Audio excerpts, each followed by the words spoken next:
ഇപ്പൊ ഞാൻ പറയട്ടെ, എന്തുകൊണ്ട് കേരളത്തിന്റെ ആരോഗ്യ മേഖല വളരെ ബോധപൂർവവും ആസൂത്രിതവുമായ നീക്കങ്ങളുടെ ഭാഗമായിട്ട് അധിക്ഷേപിക്കപ്പെടുന്നു? നമ്മൾ വളരെ ഗൗരവത്തോടുകൂടി പരിശോധിക്കേണ്ടതായിട്ടുണ്ട്.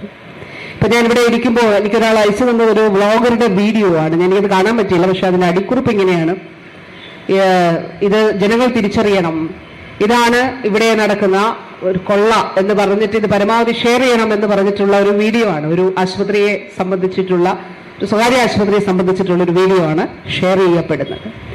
ഏത് മേഖലയിലാണ് കേരളത്തിന്റെ ആരോഗ്യ രംഗത്തെ നമുക്കൊന്ന് കണക്കുകളെടുത്ത് നോക്കാം.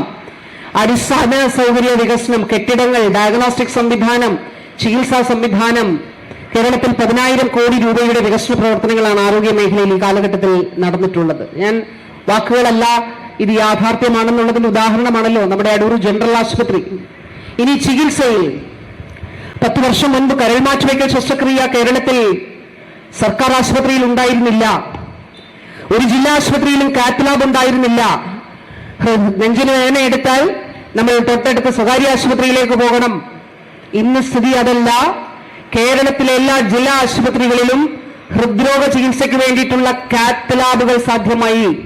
ആൻജിയോപ്ലാസ്റ്റി ഉൾപ്പെടെയുള്ള കാർഡിയോളജിക്കൽ ഇന്റർവെൻഷൻസ് ഇന്ന് ജില്ലാ ആശുപത്രിയിൽ സാധ്യമായി.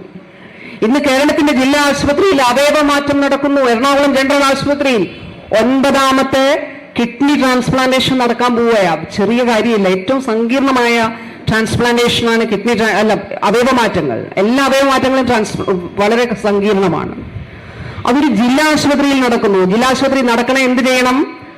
അവിടെ അടിസ്ഥാന സൗകര്യം വേണം, അത് കെട്ടിടം വേണം, ഓപ്പറേഷൻ തിയേറ്റർ വേണം, എക്യുപ്മെന്റ്സ് വേണം, ഡോക്ടേഴ്സ് വേണം. ഒരു സർക്കാരിനെ സംബന്ധിച്ചിടത്തോളം പോളിസിയാണ്.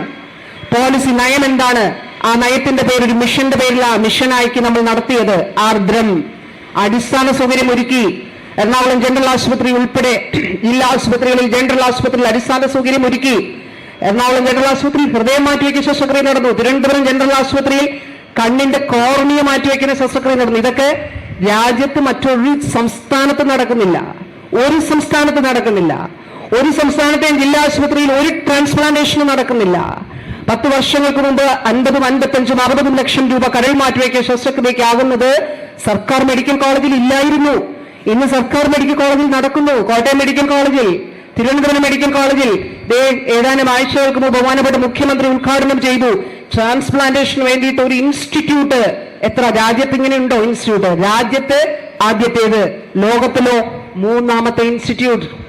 കേരളത്തിന്റെ ആരോഗ്യ രംഗത്തെ അധിക്ഷേപിക്കുന്നു. ഇനി നമുക്ക് ചികിത്സാ സൗകര്യങ്ങളെ കുറിച്ചൊന്നും നോക്കാം.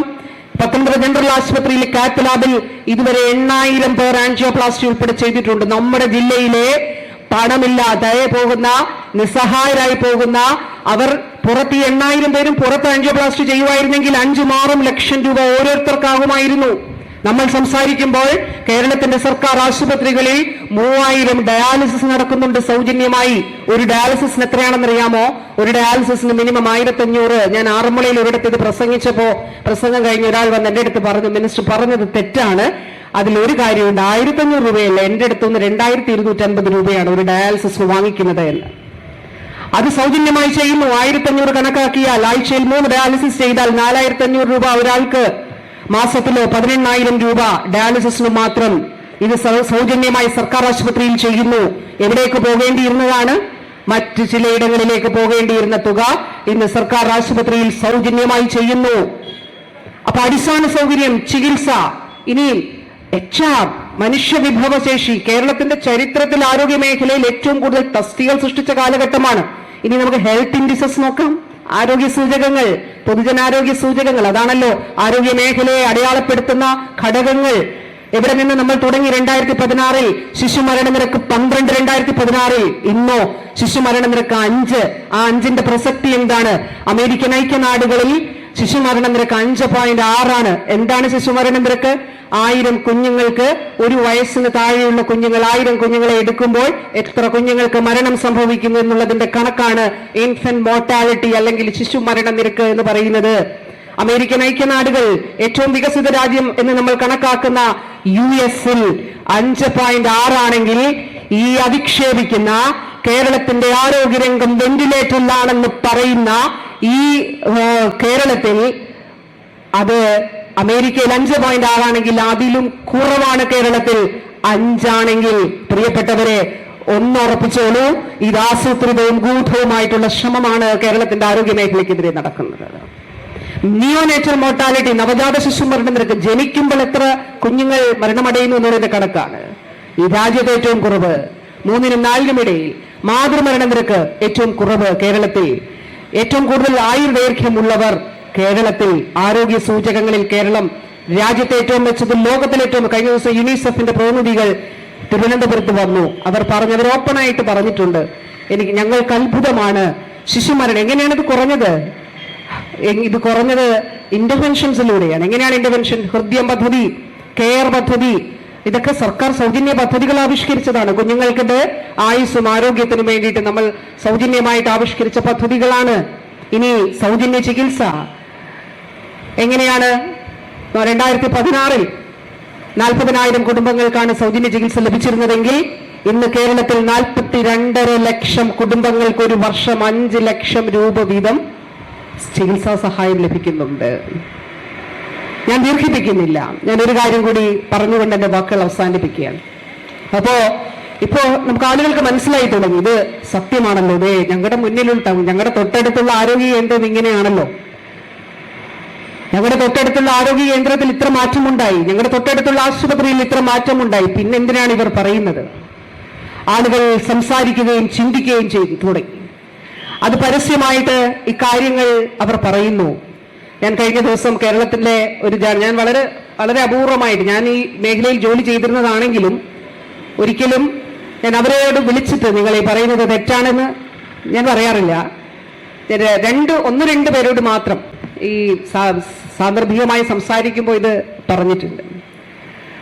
അപ്പോൾ ഞാൻ അങ്ങനെ ഒരു ജേർണലിസ്റ്റിനോട് കഴിഞ്ഞ ദിവസം സംസാരിക്കുമ്പോൾ അപ്പോൾ എന്നോട് ഇങ്ങോട്ട് പറഞ്ഞു, ഞങ്ങൾക്കറിയാം ഇത് മിനിസ്റ്ററുടെ കാലത്തല്ല, എന്നോട് ചേച്ചി എന്നാണ് വിളിക്കുന്നത്, ചേച്ചിയുടെ കാലത്തല്ല, ഈ നമ്മൾ പറഞ്ഞില്ലേ ഫോർസെപ്സ് എന്നാണത് പറയുക, അത് കത്രിക. അപ്പോൾ എന്നോട് പറഞ്ഞു അത് ചേച്ചിയുടെ കാലത്തല്ലെന്ന് ഞങ്ങൾക്കറിയാം, അതിനൊക്കെ മുൻപുള്ളതാണ് എന്നറിയാം. ഈ കാലഘട്ടത്തിൽ 5 വർഷം ഉണ്ടായിട്ടുണ്ട് കേട്ടോ. എവിടെയാണെന്നറിയോ? അതൊരു സ്വകാര്യ ആശുപത്രിയില്ല, ആലപ്പുഴ ജില്ലയിലാണ്. ആലപ്പുഴ ജില്ലയിലെ ഒരു സ്വകാര്യ ആശുപത്രിയിൽ ഇതുപോലെ ഫോർസെപ്സ് ഒരു യുവതിയുടെ വയറ്റിൽ വെച്ചു 2023-ൽ. എവിടെയെങ്കിലും ആരെങ്കിലും അത് കേട്ടിട്ടുണ്ടോ? ഈ കാലഘട്ടത്തിൽ 5 വർഷങ്ങൾക്കിടയിൽ അത് നമ്മൾ അറിയാൻ കാരണം അത് ആലപ്പുഴ മെഡിക്കൽ കോളേജിൽ വന്നു, അവിടെയാണ് അത് പുറത്തെടുത്തത്. എന്നിട്ട് എന്നോട് പറഞ്ഞു അത് ഈ കാലഘട്ടം ഇപ്പോഴല്ല എന്നുള്ളത് അറിയാം, പക്ഷെ ഞങ്ങൾക്ക് ഇത് കൊടുക്കാതെ നിവൃത്തിയില്ല, കാരണം എന്റെ പടം വെച്ചിട്ടാണല്ലോ കൊടുക്കുക. 2000 വർഷങ്ങൾക്ക് 10 വർഷം മുമ്പ് നടന്നതും ഞാൻ ഇത് ചുമതല തെരഞ്ഞെടുപ്പ് കഴിഞ്ഞിട്ട് ഇവിടെ മന്ത്രിസഭ ഇല്ലാതിരുന്ന സമയത്തും ഒക്കെ തന്നെ നടന്ന സംഭവങ്ങളാണല്ലോ ഇപ്പോ എന്റെ പേരിൽ ചാർത്തപ്പെടുന്ന സംഭവങ്ങൾ. അപ്പൊ ഞാൻ പറഞ്ഞു നമ്മള് ഒരു കാര്യം കൂടി അത് പറഞ്ഞതുകൊണ്ട് ഒരു കാര്യം എനിക്ക് പറയാനായിട്ടുണ്ട്. കാരണം ഗ്ലോബലി ഇത് ഒരിക്കലും ഇപ്പൊ സർക്കാർ ആശുപത്രികളിൽ എത്തുമ്പോൾ ഞാൻ പറഞ്ഞു എന്റെ മുന്നിൽ 600 പരാതികൾ സ്വകാര്യ മേഖലയിൽ നിന്ന് വന്നിട്ടുണ്ട്. ഈ 4 വർഷത്തിന്റെ 600 പരാതികൾ. സർക്കാർ മേഖലയിലത് 47 പരാതികൾ ഉണ്ട്. ഈ 47-ലും ചട്ടപ്രകാരമുള്ള നടപടികളാണ് നമ്മൾ സ്വീകരിക്കുന്നത്. അപ്പോ 600 സ്വകാര്യ മേഖലയിലേക്ക് നമ്മുടെ മുന്നിലുണ്ട്. ഇത് നമുക്ക് പരിമിതികൾ, നമുക്കത് അന്വേഷിച്ചിട്ട് ഡിഎംഒയുടെ നേതൃത്വത്തിലുള്ള ടീം പോലീസിലേക്ക് റിപ്പോർട്ട് കൊടുക്കുകയാണ് ചെയ്തത്. കാരണം സ്വകാര്യ ആശുപത്രികൾ ആരോഗ്യ വകുപ്പിന് നേരിട്ട് നിയമപരമായിട്ട് ക്ലിനിക്കൽ എസ്റ്റാബ്ലിഷ്മെന്റിന്റെ ഭാഗമായിട്ട് ഇപ്പോൾ അതിനും സ്റ്റേ ആയിരുന്നു, ഇപ്പൊ അത് മാറ്റി അതിൽ മാത്രമാണ്. പക്ഷെ എസ്റ്റാബ്ലിഷ്മെന്റിൽ മാത്രമേ അത് വരികയുള്ളൂ. അപ്പൊ അത് പറഞ്ഞപ്പോൾ ഞാൻ പറഞ്ഞു, നമ്മളൊരു ഡോക്ടറെ അടുത്ത് പോകുന്നത് വിശ്വാസത്തോടെയാണ്. ഞാൻ പോകുമ്പോൾ അത് പൂർണ്ണമായിട്ട് എനിക്ക് ഹീൽ ചെയ്യണം, എനിക്ക് ചികിത്സ വേണം, അതോടൊപ്പം ഏറ്റവും മികച്ച ചികിത്സ വേണം. സർക്കാരിന്റെ കാഴ്ചപ്പാട് എന്താണ്? ഒരു കാരണവശാലും ഒരു വീഴ്ചയും ഉണ്ടാകാൻ പാടില്ല എന്നുള്ളതാണ്. അപ്പൊ കേരളത്തിൽ നമ്മൾ ഇങ്ങനെയൊക്കെ കാര്യങ്ങൾ ചെയ്തിട്ടുണ്ട്. WHO ഇങ്ങനെ ഗൈഡ് ലൈൻ ഉണ്ട്, ആ ഗൈഡ് ലൈൻ പാലിക്കണമെന്നുള്ളത് DME സർക്കുലർ വീണ്ടും സർക്കുലർ കൊടുത്തു, നമ്മൾ ട്രെയിനിങ് കൊടുത്തു, ഇത്ര ഡോക്ടേഴ്സിന് ട്രെയിനിങ് കൊടുക്കുന്നുണ്ട്, അതിന്റെ മാറ്റമുണ്ട്. ആഗോളതലത്തിൽ 10% ആണ് എറർ എങ്കിൽ നമുക്ക് 0.02% ആണ്. ആ 0.02% ഉണ്ടാകരുത് എന്നുള്ളതാണ് നമ്മുടെ ലക്ഷ്യം എന്ന് പറഞ്ഞു. അപ്പൊ എന്നോട് പറഞ്ഞു അല്ല 0.02% ആകുന്നത് അത് ഡോക്ടർമാരുടെ ഗുണമാണല്ലോ എന്ന് പറഞ്ഞു. അപ്പൊ ഞാൻ പറഞ്ഞു അങ്ങനെയാണെങ്കിൽ അത് ശരിയാണ്, പക്ഷെ അങ്ങനെയാണെങ്കിൽ ആ 0.02% എങ്ങനെ അത് ഒരു മന്ത്രിയുടെ കുഴപ്പമാകും എന്ന് ചോദിച്ചു. അപ്പുറത്ത് നിശബ്ദതയായിരുന്നു, ഫോണിന്റെ അപ്പുറത്ത്. അപ്പൊ ഞാൻ പറഞ്ഞത് ഇതാണ് യാഥാർത്ഥ്യം, ഇതാണ് സത്യം. ഇങ്ങനെ പ്രചരിപ്പിക്കുന്നതിലൂടെ ഒരു കാര്യമേ ഉള്ളൂ. ഇപ്പൊ ഇന്ന് നമ്മൾ പറയാം അടൂർ ജനറൽ ആശുപത്രി മോശമാണ്, അടൂർ ജനറൽ ആശുപത്രി മോശമാണ്, അടൂർ ജനറൽ ആശുപത്രി വരരുത്. അപ്പൊ എന്താ ആളുകൾ ചിന്തിക്കും, വരണോ വേണ്ട, എന്നാ പിന്നെ അടുത്തുള്ള സ്വകാര്യ ആശുപത്രിയിലേക്ക് പോയി കളയാം എന്ന് ചിന്തിക്കും. ഇത് ആണ് കേരളത്തിൽ നടക്കുന്നത് എന്നുള്ളത് നമുക്ക് കാണണം. സ്വകാര്യ കുത്തകകൾ കേരളത്തിന്റെ ആരോഗ്യ മേഖലയിൽ, ഞാൻ പറയുന്നതല്ല, ഡോക്ടർ കൈമലക്ക ഉൾപ്പെടെയുള്ള ഡോക്ടേഴ്സ് പറയുന്നു,